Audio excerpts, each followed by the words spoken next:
रामधारी गुप्ता, प्रतिलेखन संख्या 11 एवं 12। अध्यक्ष महोदय, मैं आपको एक और बात बतलाना चाहती हूँ और वह यह है कि कृषि विभाग को योजना आयोग ने बहुत गलत रास्ते में बिठा दिया है।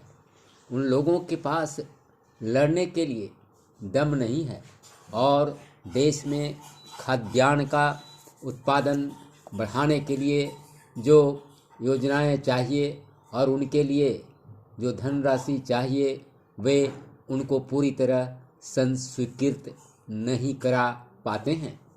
कृषि विभाग तो जमीन की तरह आधार होता है और उसी पर देश के लिए पर्याप्त अन्न पैदा करने का महान भार है।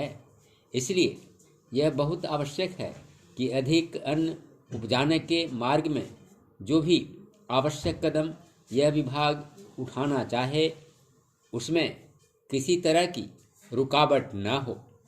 बहुत सी हड़तालें हो सकती हैं, मजदूर काम से बरी हो सकते हैं, लेकिन किसी भी हालत में वे खाने से बरी नहीं हो सकते।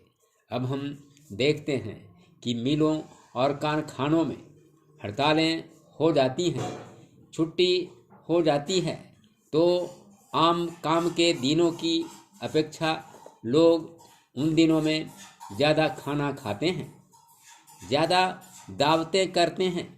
आज यह हमारे लिए यह सर्वाधिक महत्व का विषय है कि हमारा अन्न का उत्पादन उस गति से बढ़े ताकि हम अपनी खपत से अधिक उत्पादन कर उसका निर्यात कर सकें।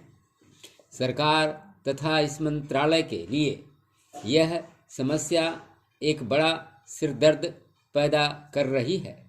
हर एक विभाग में बड़े बड़े अधिकारी बैठे हैं और हजारों रुपये के बड़े बड़े वेतन ले रहे हैं, लेकिन मुझे दुख के साथ कहना पड़ता है कि उनका दिमाग कार्यालय की मिशीलों और कागजों में लगा रहता है।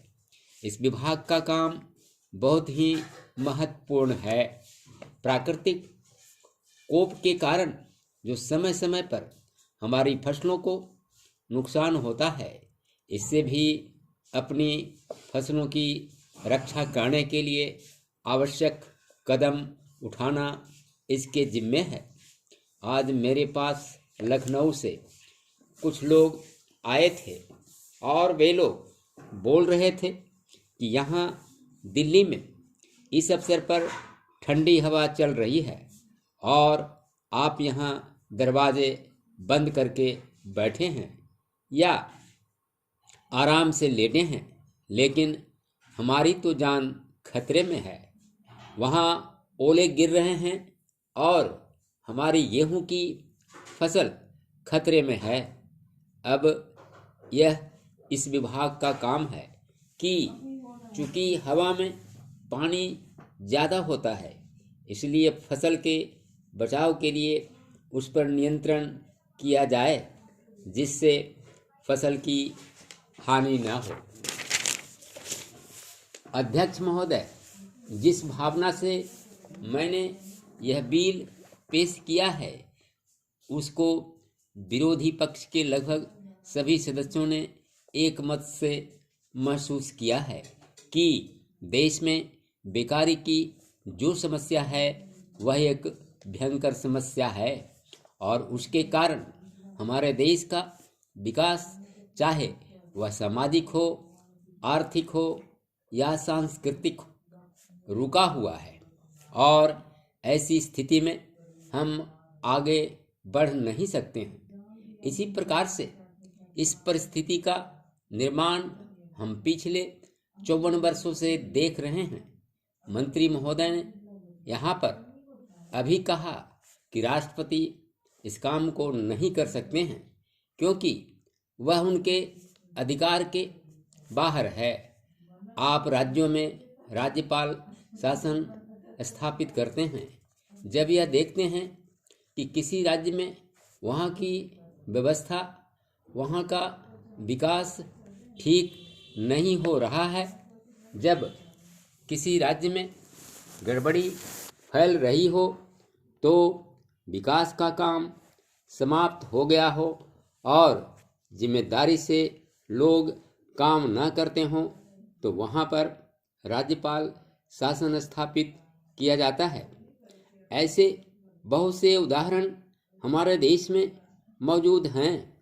उसी प्रकार से हमारे राष्ट्रपति हैं और अगले देश में इस तरह की स्थिति, और अगर देश में इस तरह की स्थिति वर्षों तक चले तो कोई कारण नहीं है। आपात के रूप में राष्ट्रपति इस देश की सुरक्षा के लिए, इस देश की उन्नति के लिए जिम्मेदारी अपने हाथ में न ले सकें। हमारे भाइयों ने बहुत से उदाहरण दिए हैं कि राज्यों में संयुक्त सरकारें नहीं चली, लेकिन उसके पीछे राजनीतिक हथकंडे थे। अगर कोई राजनीतिक पार्टी जिम्मेदारी से काम नहीं करती तो विधान में यह स्पष्ट है कि राष्ट्रपति शासन अपने हाथ में लें। मैं एक उदाहरण देता हूँ कि संविधान में आदिवासी हरिजनों के उत्थान के लिए प्रण किया गया था कि 10 वर्ष में उनकी सामाजिक तथा आर्थिक स्थिति को सुधार देंगे, लेकिन यह सरकार उसमें भी असफल रही। उसको एक बार 10 वर्ष के लिए बढ़ाया गया और दोबारा फिर 10 वर्ष के लिए बढ़ाया गया। इसी तरह से उसको बढ़ाते जा रहे हैं, लेकिन उनकी आर्थिक और सामाजिक उन्नति आप नहीं कर पाए हैं। इस काम में सरकार बिल्कुल असफल हुई है। पिछली बार सरकार पर अविश्वास का प्रस्ताव भी आया था और वह पास होने वाला था।